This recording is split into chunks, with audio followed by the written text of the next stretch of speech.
বঙ্গের 800+ বছরের ইতিহাসে সবচেয়ে পাওয়ারফুল ঘটনা হচ্ছে আপনার 2024-এর জুলাই গণঅভ্যুত্থান। সেই 1204 সালে যখন ইখতিয়ার উদ্দিন মোহাম্মদ বিন বখতিয়ার খিলজির বাংলা বিজয়ের পরে এখানকার যে জালেম শাসক গোষ্ঠী ছিল সেন বংশের, লক্ষণ সেন পিছনের দরজা দিয়ে পালিয়ে যাওয়ার পরে যে মুক্তির নেশা এই অঞ্চলের মানুষকে বছরের পর বছর, দশকের পর দশক, শতকের পর শতক ধরে প্রচন্ড রকম করে উদ্বেলিত করেছে, সেই ঘটনার ধারাবাহিকতাই সবচেয়ে কালেকটিভ মেমোরি, আমাদের সম্মিলিত স্মৃতির জায়গায় সবচেয়ে পাওয়ারফুল স্মৃতি হচ্ছে এই জাতির 2024-এর গণঅভ্যুত্থান। এবং এটাকে যদি আপনি অন্য যে কোনো ঘটনার সাথে তুলনা করেন, দেখবেন যে অনেক মিলের জায়গা যেমন আছে, আবার এই ঘটনাই আমাদের ইতিহাসের অনেক ইউনিক ঐতিহাসিক অনুষঙ্গের জন্ম দিয়েছে। মিলের জায়গা হচ্ছে যে আমাদের 24-এও জালেম শাসক ফেরাউন ঠিক একইভাবে লক্ষ লক্ষ তরুণ যুবাদের সিপাহী সৈন্যদের ভয়ে গণভবন থেকে পালিয়ে পিছনের দরজা দিয়ে চলে গেছেন।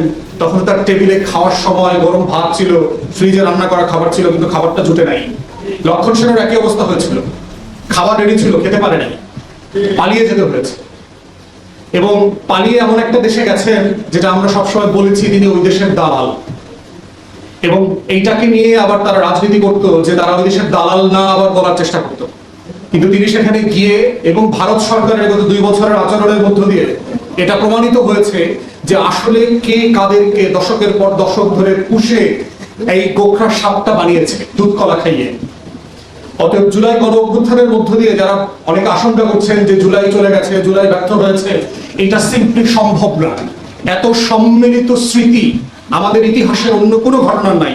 71-এর মুক্তিযুদ্ধ, 47-এর ব্রিটিশ বিরোধী আন্দোলন থেকে আজাদি, প্রত্যেকটা আমার রাষ্ট্রের গুরুত্বপূর্ণ ঘটনা। কিন্তু তথ্য প্রযুক্তির কারণে, মোবাইল ইন্টারনেটের কারণে যেটা হয়েছে যে লক্ষ লক্ষ মানুষের স্মৃতি থেকে এটা এখন অডিও ভিজুয়াল ফর্মে চলে গেছে এই মেমোরিটা। তাই আপনারা দেখবেন জুলাই আসলে যেটা হয়, আমরা প্রতি বছর নতুন নতুন ভিডিও দেখতে পাচ্ছি, নতুন নতুন ঘটনা আপলোড হচ্ছে।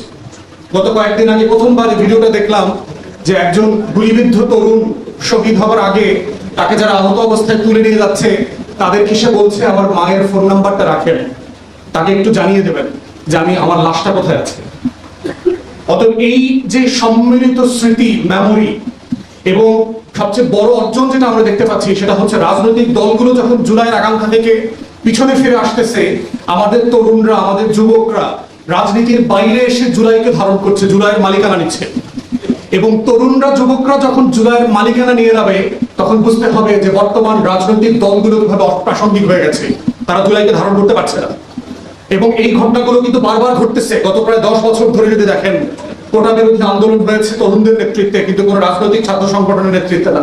ভ্যাট বিরোধী আন্দোলন হয়েছে তরুণদের নেতৃত্বে, কিন্তু কোনো ছাত্র সংগঠনের নেতৃত্বে না। নিরাপদ সড়ক চাই আন্দোলন হয়েছে আমাদের শিশু কিশোর, আমাদের তরুণদের নেতৃত্বে, কিন্তু কোনো রাজনৈতিক দলের নেতৃত্বে না। ঠিক একইভাবে 24-এর গণ অভ্যুত্থান দেখেন, আমাদের বড় বড় রাজনৈতিক দলগুলো গত 17-18 বছর ধরে টানা ফ্যাসিবাদ বিরোধী লড়াই করেছে, কিন্তু তাদের নেতৃত্বে এই গণ অভ্যুত্থানটা হয় নাই। কিন্তু তাদের অনেক ত্যাগ আছে, তারা ফ্যাসিবাদের হাতে মজলুম ছিলেন, জুলুমের শিকার হয়েছেন। অতএব এই যে তরুণদের ভিতরে একটা অনুভূতি তৈরি হচ্ছে যে বছরের পর বছর ধরে যে রাজনৈতিক দলগুলো আসলে আমাদের কথা শুনছে না, আমাদের আকাঙ্ক্ষাকে বুঝতে পারছে না, আমাদের স্বপ্নগুলো নিয়ে তাদের কোনো ভাবনা নাই, তারা এক ভিন্ন গ্রহে থাকেন।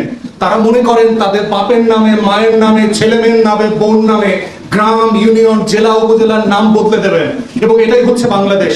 সে বুঝতে পারছে না যে আমরা ওই বাংলাদেশে এখন আর থাকি না। ওই বাংলাদেশের রাজনীতি যারা করতে তাদেরকে 24-এ বিদায় করে দেওয়া হয়েছে। 4,500 কোটি টাকার মূর্তি বানিয়েছিল শুধু শেখ পরিবার, শেখ হাসিনার সরকার, সারা বাংলাদেশে সেই মূর্তিগুলো পর্যন্ত 24-এ ভেঙে দিয়েছে। অতএব বুঝতে হবে বাপমা, পোলাপান, বংশ, এদের পূজা করবার, রাজনীতি দেখবার জন্য 24 পরবর্তী জাতি, সত্তা, তরুণরা আসলে প্রস্তুত না। অতএব বাংলাদেশের রাজনৈতিক দল যারা পক্ষে আছেন, বিপক্ষে আছেন, সংসদের বাইরে আছেন, তাদেরকে এই মনস্তত্ত্ব বোঝা দরকার যে 24 ফান্ডামেন্টালি এই রাষ্ট্র কাঠামোর চিন্তা, মনস্তত্ত্ব বদলে দিয়েছে। যদি এই উপলব্ধিতে আপনারা আসতে না পারেন, মনে রাখবেন যে বাংলাদেশ থাকবে, বাংলাদেশের লাল সবুজের পতাকা থাকবে, এখানে রাজনীতি থাকবে, স্বপ্ন থাকবে, লড়াই থাকবে, শুধু আপনারা থাকবেন না। যেভাবে আওয়ামী লীগের